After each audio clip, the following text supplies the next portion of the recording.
welcome to the Outlook Speakout special on Women's Day. I am your moderator, Lachmi Debroy. We have a very well-established women panelists from different walks of life lined up for us. The topic of the webinar is Insecurity and Inclusion, going beyond token representation. Now I go over to introducing the panelists, our most esteemed panelist, Reena Raju, who is an athlete and a two-time heart recipient. Reena lives and gives with her heart donors beating inside her. She is the first Indian to survive repeat heart transplant. She's the first team manager of India to prepare 14 athletes to represent India at the 2019 World Transplant Games. Dr. Alka Pandey is a consultant art advisor and curator. She is a receiver of several national and international awards. We have Suparna Chadda, curator of Sabera and Women Endangered, which is an initiative on gender sensitivity. We also have with us Shikha Sharma, a producer who has co-produced successful films like Toilet, Ek Prem Katha, Shakuntala Devi, Noor, and many more. Welcome to Outlook Challenge.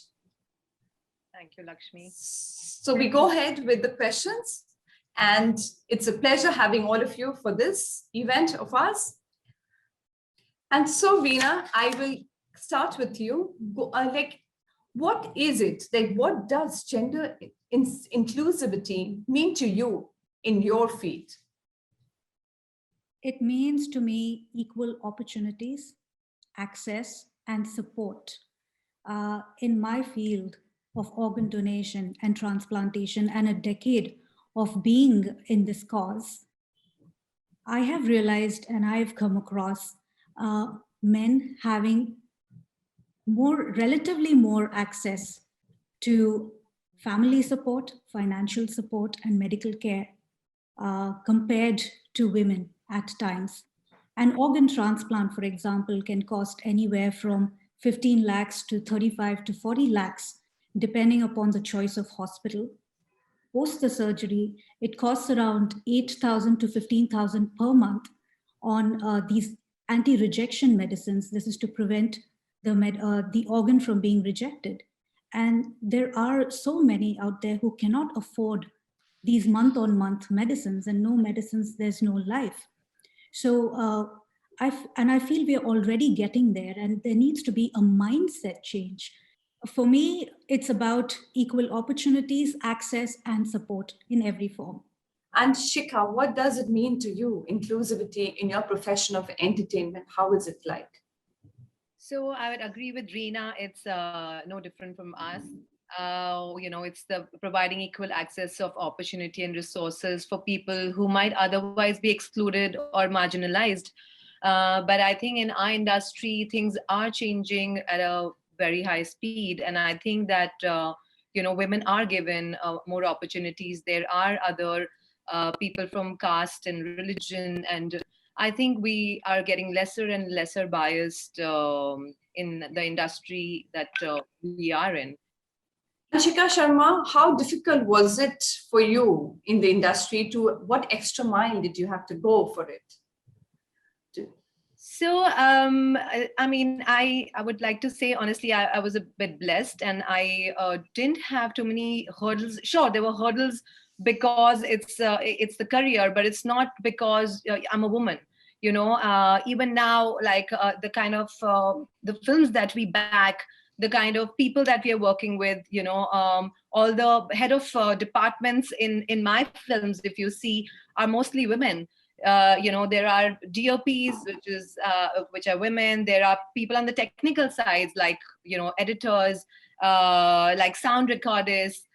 There are costume designers. There are, PDs, production designers. So many of them are women. And, I think, and I'm very proud to say that as a company, Abundancia, we support, and we have, in fact, in my team, we have women who are spearheading the creative department. So I think there's immense opportunity, and I don't think, I mean, there are definitely challenges and I had a lot of them, but I just feel like it wasn't because I was a woman. And Alkaji, over to you. How is your profession like going beyond inclusivity? What does gender inclusivity actually means in your profession? How open is your? Well, in my profession, I'm glad you've asked very specifically. Lakshmi, I wear many hats as a scholar and an academic. You know, when you are teaching, women are supposed to teach. So there is a little bit of, a little bit of patriarchy which asserts itself. I just want to say one thing, that in a country like ours, you can't get beyond gender and caste, class, ever. Of course, things are changing a lot today. They're changing enormously. And what I would like to say is that in the arts, particularly in the arts, women do seem to have an upper edge. And I'm not talking of the performing arts or film, I'm talking only of the visual arts, because I come from the practice of visual arts. I have been teaching in the university.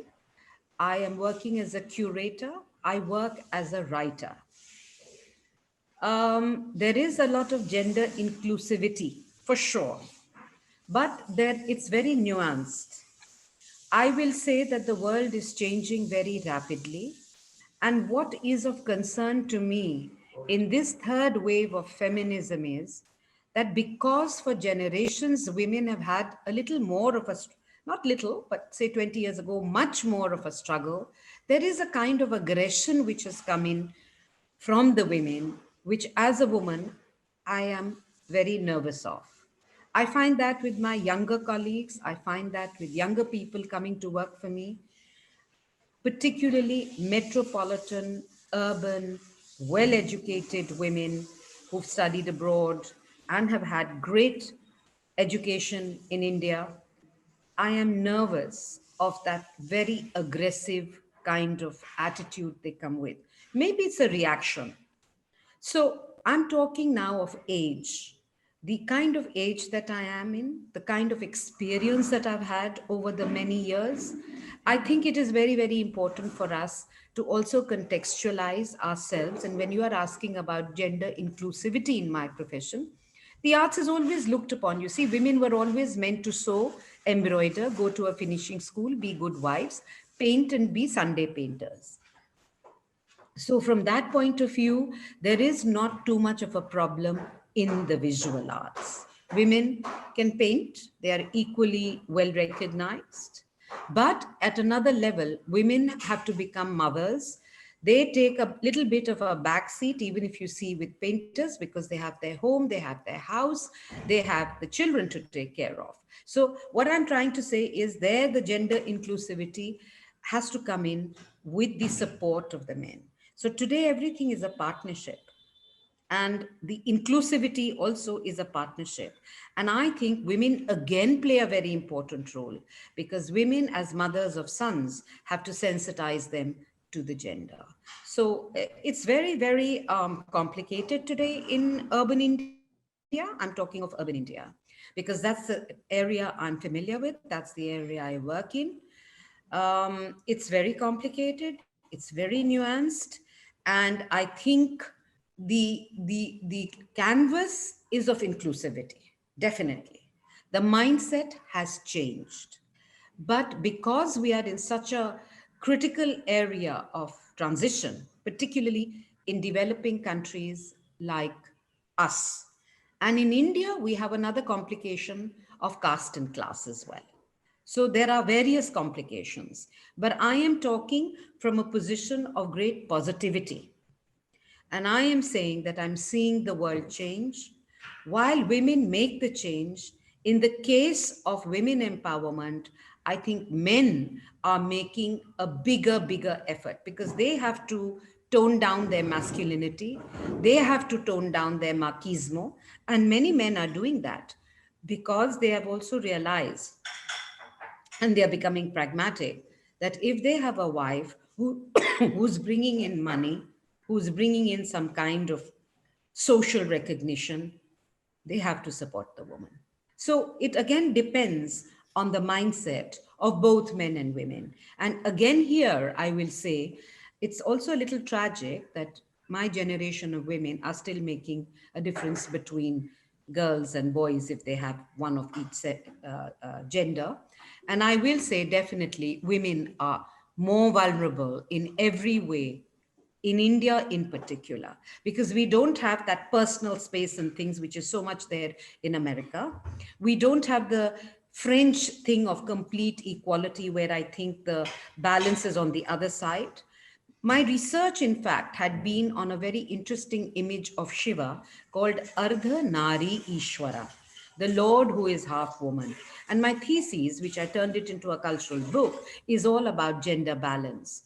And if you see in our ecosystem also, it is all about balance. So the minute there is balance between the mindset of both men and women, and I will definitely say women today who are becoming so aggressive that they are losing their beauty of what it is to be feminine, because the feminine energy is definitely and scientifically different. Women can multitask, which I see even the best of men cannot. They are not trained that way. So it's a lot to do about nature and nurture.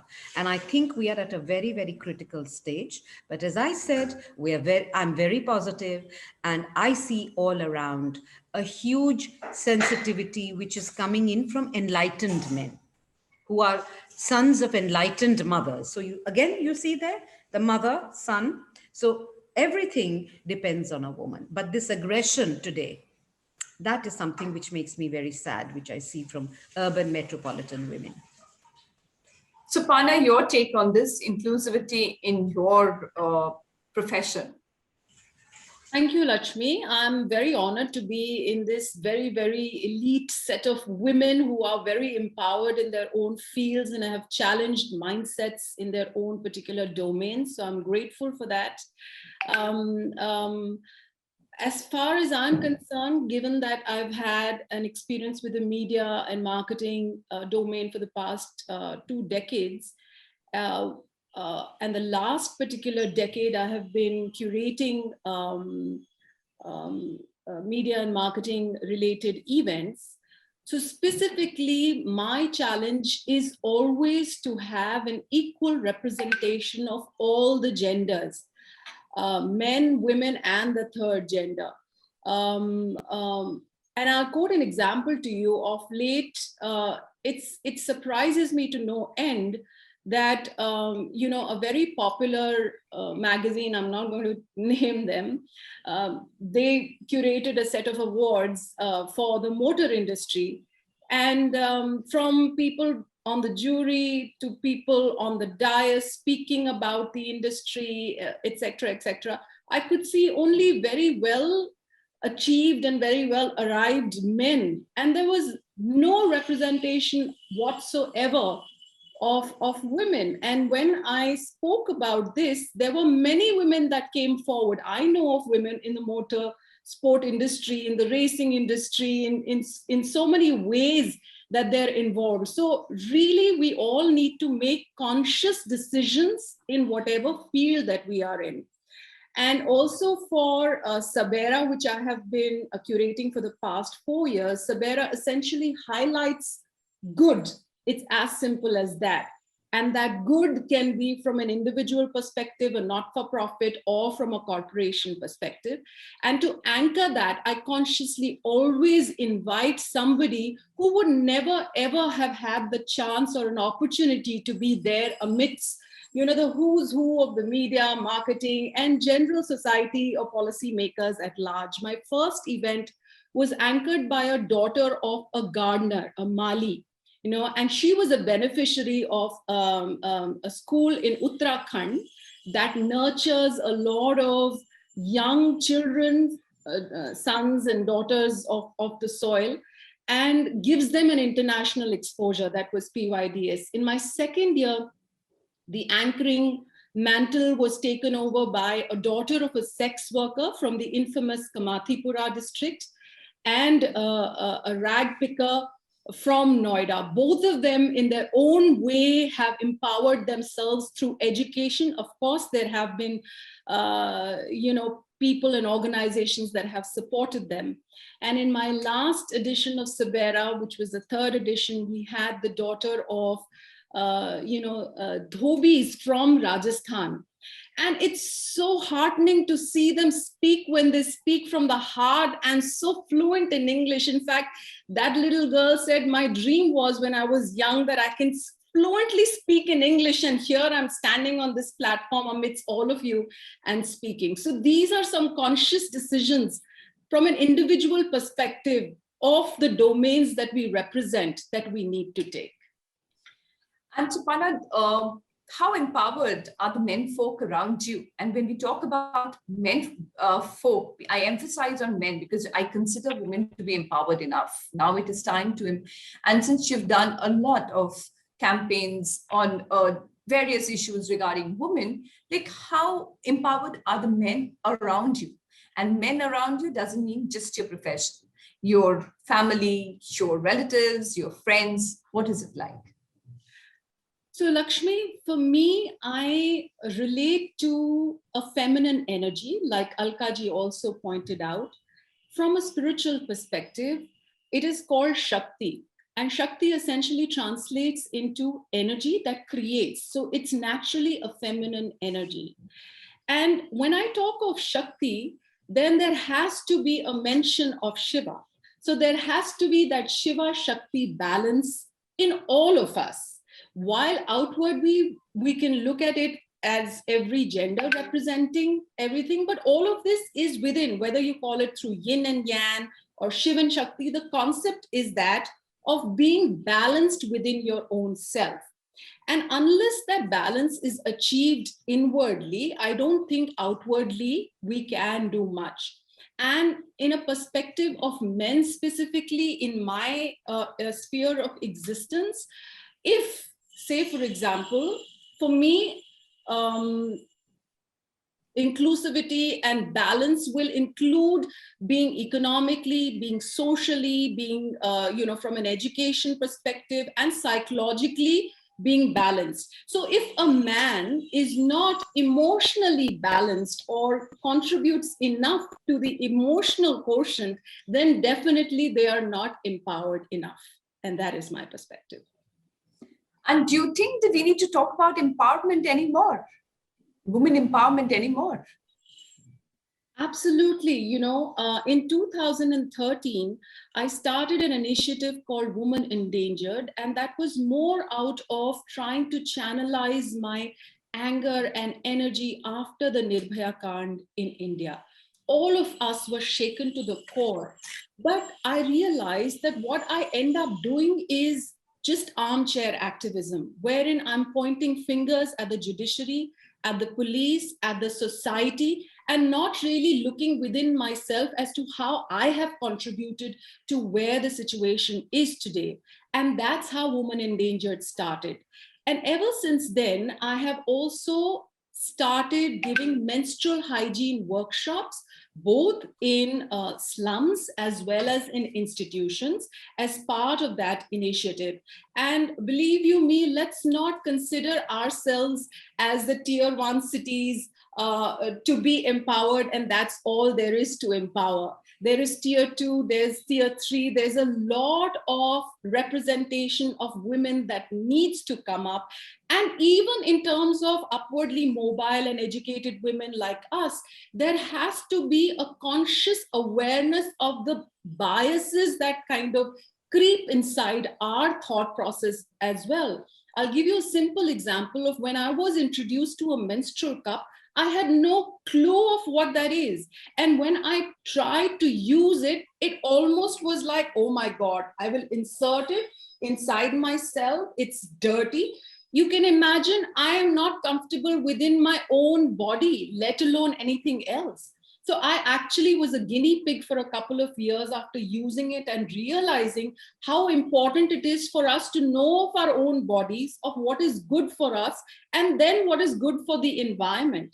That's how the Let's Talk Period campaign actually started. And we've been, kind of going out with this outreach of sustainable menstruation in various sectors of society.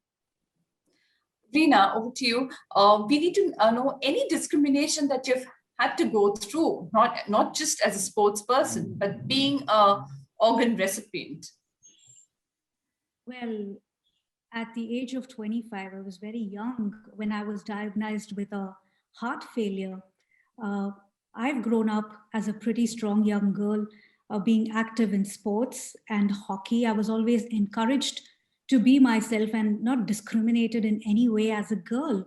But the moment I fell sick, be it at gatherings or even at the hospital, where you're waiting in the waiting area, uh, often, it would be said like, you're so young, you've fallen sick, or who's going to marry you, or you cannot have a baby.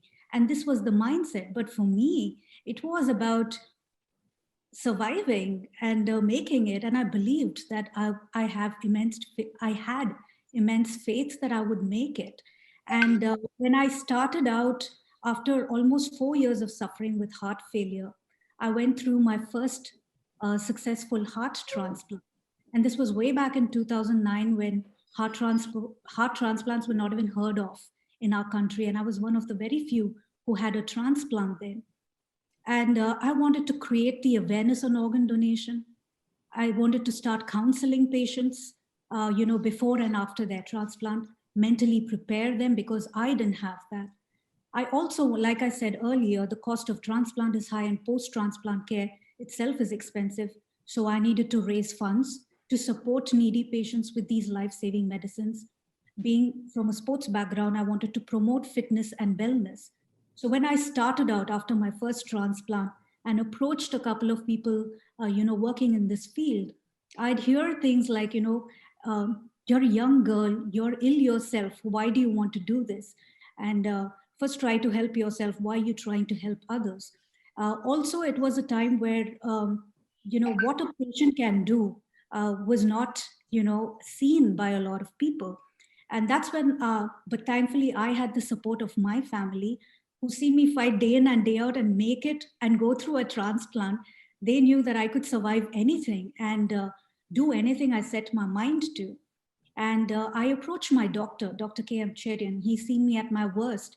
And I told him, Doctor, I want to start a foundation and I want to do this. And he was so happy because he's seen me struggle and he knows my potential. So he opened doors for me, introduced me to the right people, and helped me set up my foundation. And everything I've learned about organ transplant and heart transplant in particular was through him. So it's more the mindset. It's not about man versus woman. For me, it's been about patient versus society, and that mindset needs to change. Where anybody who has the support can reach any potential and is able to do anything they set their mind to. And I had that opportunity and I pursued it. And it's taken like more than a decade, but then here I am doing what I love. Alkaji, what is it extra mile that you have to go to prove yourself that you're better, or rather you can do it in a better than the men folk in your area of work? See, I don't like, at this stage in my life, I've stopped even wanting to prove anything, because I do believe, like most of my columnists and colleagues on this panel will agree, my latest book, in fact, is on Shakti, the eternal goddess. After doing Shiva Shakti, I've concentrated on Shakti. That's my latest book. And in that, I have given also my personal journey, that I come from a Shakt background. And in theory, all this is fine. It's also said Brahma, Vishnu, Mahesh bow down to the eternal goddess. All that is fine. From the Pandits to God-fearing people, everybody bows down to the eternal Shakti. But when it comes to real life, I don't even want to say that women are better or worse than men, or men are more how should I say, focused. I'll just say women are different, men are different, women work differently. They have another set of challenges. Men work differently. They don't have so many challenges because their wives take care of everything in their domestic space. But having said that, what I find, in fact, it's a bit infuriating. In fact, it's a bit irritating that when you go out to work as a woman, when it comes to payments, I've often been asked, why do you have to charge? I mean, why do you need to earn money? Very true. That's so annoying because I am working in the house, I'm working outside the house. I need to be valued for my time. Okay, in the domestic space, nobody is valued for time, except perhaps in Germany, where women, the Hausfraus, are actually valued for their time. So that's okay. But when I go out and I leave my house and I'm working equally hard and I'm being questioned, why do you need, and then to have to ask for your money. Often you have to keep sending them emails. You have to keep asking, and it's very, very embarrassing because from the kind of creamy layer that I came from, the kind of educated backgrounds that we came from, and very empowered backgrounds, because we as women come from a my kind of women, we came from a very different space. Also, I'm much older than my fellow panelists here.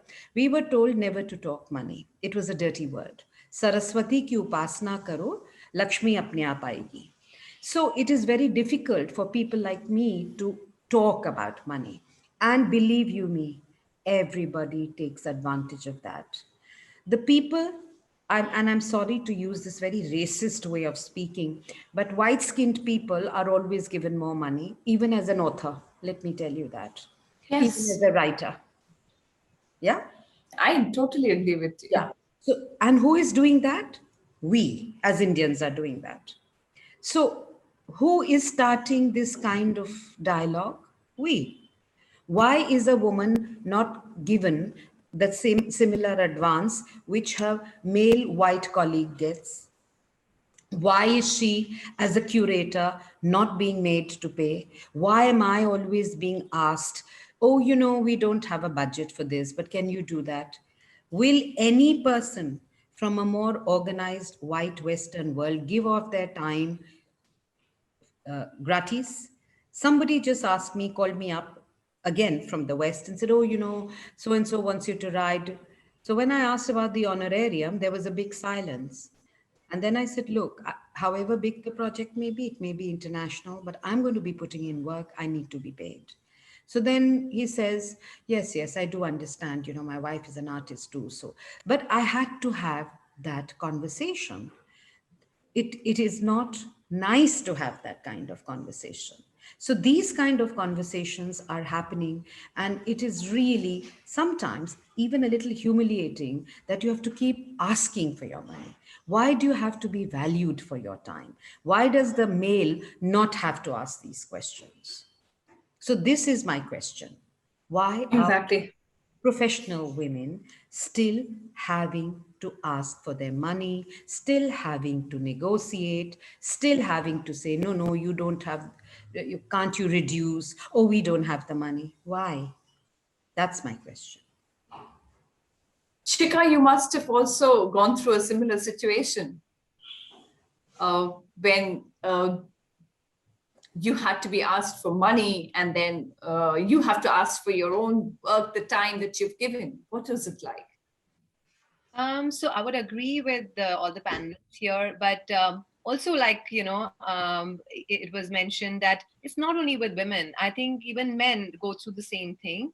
I feel like, there are times in our industry also when we are said that why do you need to charge so much? I mean, you can do it in a lesser price, or maybe do it as a favor. So yeah, that's a different approach.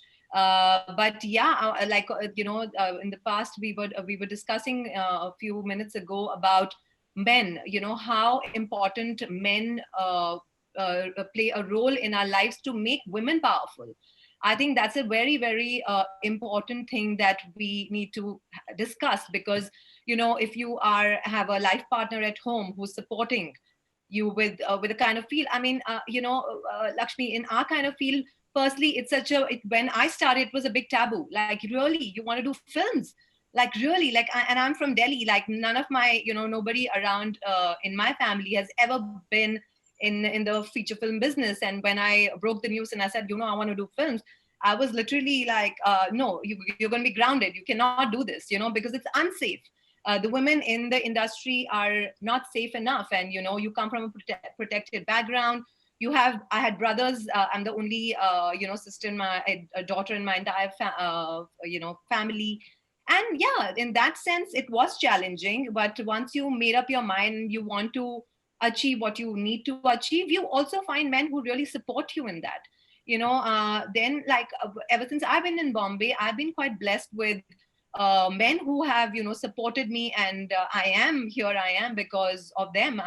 Our company is called Abundancia Entertainment, where it's actually, the name itself comes from a Roman goddess, Abundancia, and it was formed by Vikram Malhotra, who was worked with Viacom, and he's been in the business for a long time. But he empowers us. He empowers, and like I was saying earlier, that we are.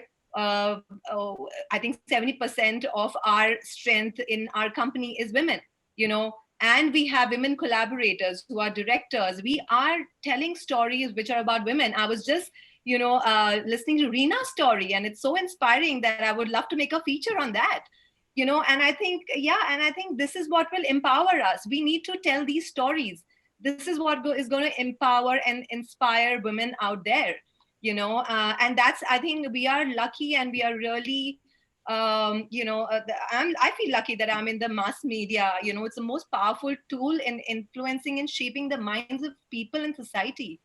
And as an organization, we take our responsibility really seriously. So, even though, of course, there are, films like Chapak, where, you did tell a story about a man creating the situation for women. But you also have Shakuntala Devi, where, you actually look at that woman and saying, my God, she didn't listen to anyone. She just went ahead and made her life the way she wanted to.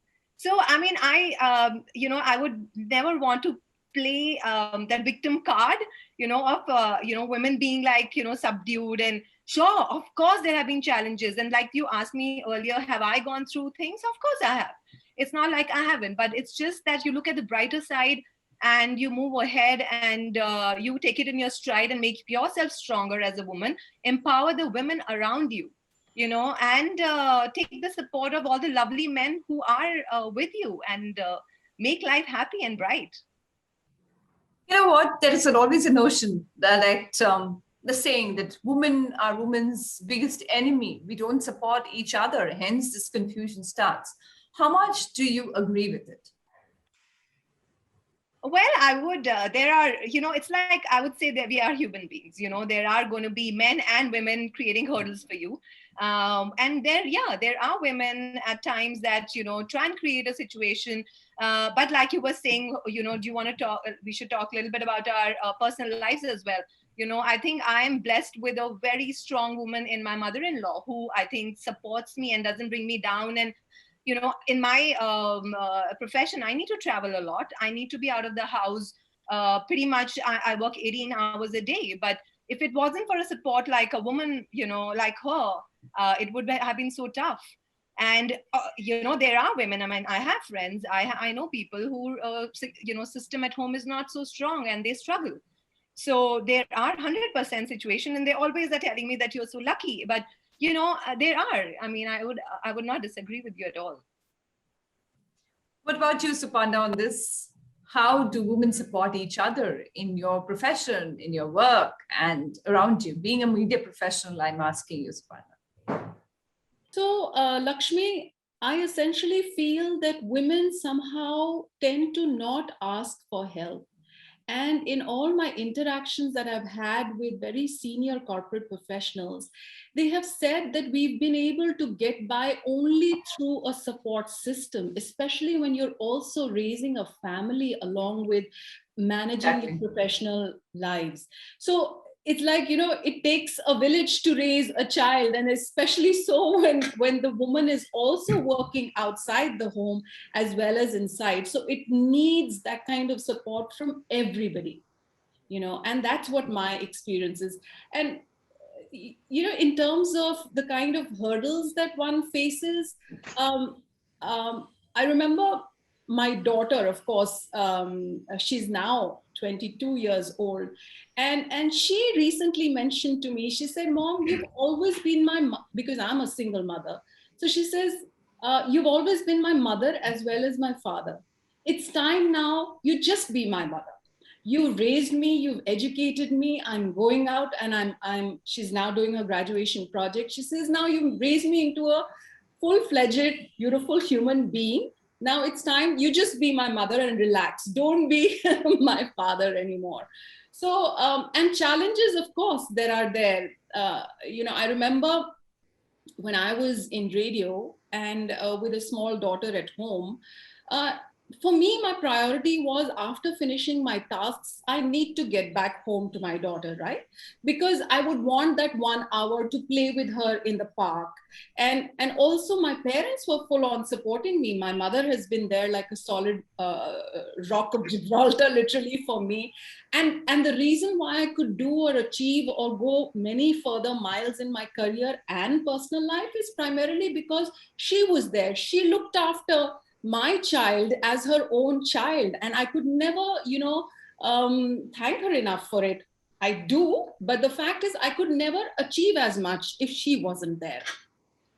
So coming back to that anecdote wherein I wanted to go back and spend time with my daughter. She was about 6 years old at that point in time, and the favorite part of the day was going out to the park.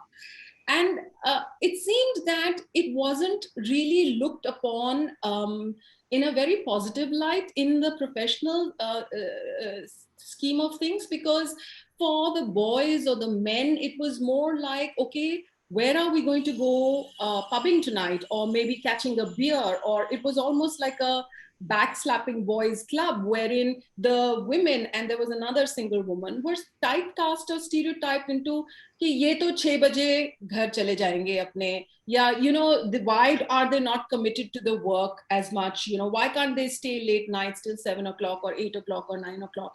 It's not like you shy away from working late, but if you can work smart and finish all your work in the designated time, why do you need to extend that to a 7 o'clock or an 8 o'clock and then go out for a meal or a drink or something? It's not like I did not do that, because it's essential for a woman to also let her hair down and interact with friends and network, and all of this normally happens over the evenings. But it's not on a daily basis, which is a priority. The priority definitely lies in also nurturing the family.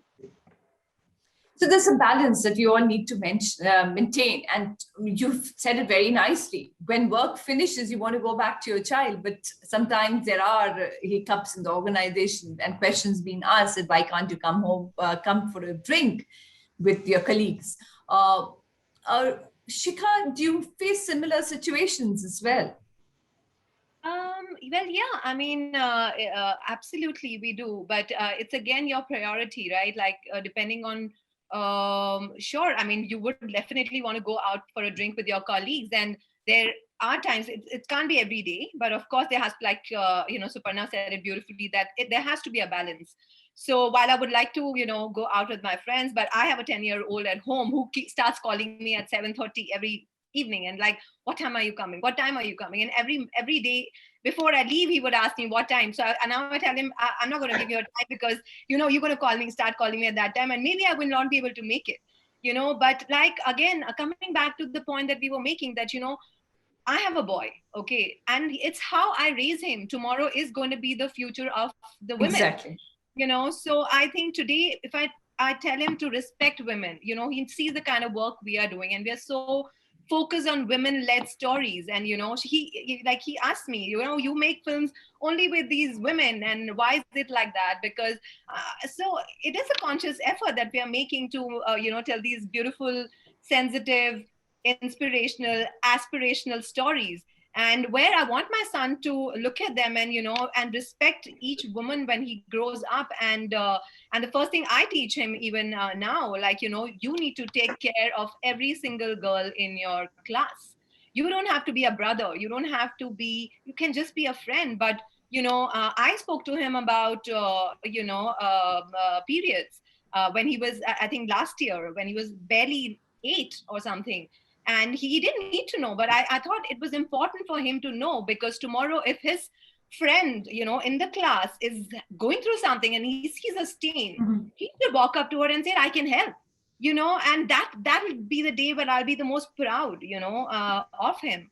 So I think it's how you raise your child, and it takes a village for a, you know, child to grow, and we need to in fact keep that intact, and we need to protect our children and other people's children, and only when our men will learn, you know, our women, our girls will be all right. Alka ji, your take on this, like how we should raise our sons or our young boys in our family for a better tomorrow? Now, the question you've asked me is a very, very difficult question for me, because I come from a family where there were no brothers. We were 4 sisters. So, and I had a very strong, powerful, enlightened, very well educated mother who was a poet and a musician. And my grandfather was a scholar, my maternal grandfather, of Pali, and a great. I also am a mother of a single child, a daughter. So you see, for me, I didn't know that women couldn't be empowered. I didn't know how do you bring up boys. It's only when I got married and I saw certain differences happening, and my very feminist husband, who came from a family of brothers and sisters, he had 4 sisters in there, 2 brothers. So where you have lots of sisters, you also become more sensitive to women. You also see how your sisters are being treated, and how things are happening for them. So one day he told me in a very joking way that, you know, if you had a brother and you had a bhabhi, then you would know. So I kind of took heed of what he said, and I realized that however enlightened he is, there is the thing that he's a boy and the others are girls. So this is very, very tough a question. I would just say that it is important to make the boy aware that there is a woman who may be physically not that strong, but emotionally she's very powerful. There are 2 beings, like the positive and the negative, the yin, the yang, the purush, the prakriti, all that. But 2 different people have to respect each other. The most important thing for me in any relationship is first respect, 2 empathy, 3 kindness. So if you imbue your son or daughter both equally with that, that is the way to bring up an offspring. Because I am telling you, the young girls today are extremely conscious of their rights. And unfortunately, what comes from the West is becoming deeply aggressive here. So mutual respect, mutual kindness, empathy, if you inscribe that in any offspring, that's the best. I wouldn't say have a different parameter for boys, have a different parameter for girls, because if you do that, you're already establishing the difference. The idea is that you respect each other in spite of the difference, because we are different. A woman is a woman and a man is a man. Our DNAs are different. Our ways, the way we are nurtured are different. Our professions sometimes are different. But even in your professional space, the most important thing is respect, empathy, kindness. These are the 3 qualities I live and swear by. Thank you so much. Thank you so much, all of you, for your enlightening talk. And it was great having you for the webinar. And we take home that empathy, respect, we should do it to each other irrespective of gender. Thank you. Thanks, Lachmi. Thank you. Thank you. Thank you for having us.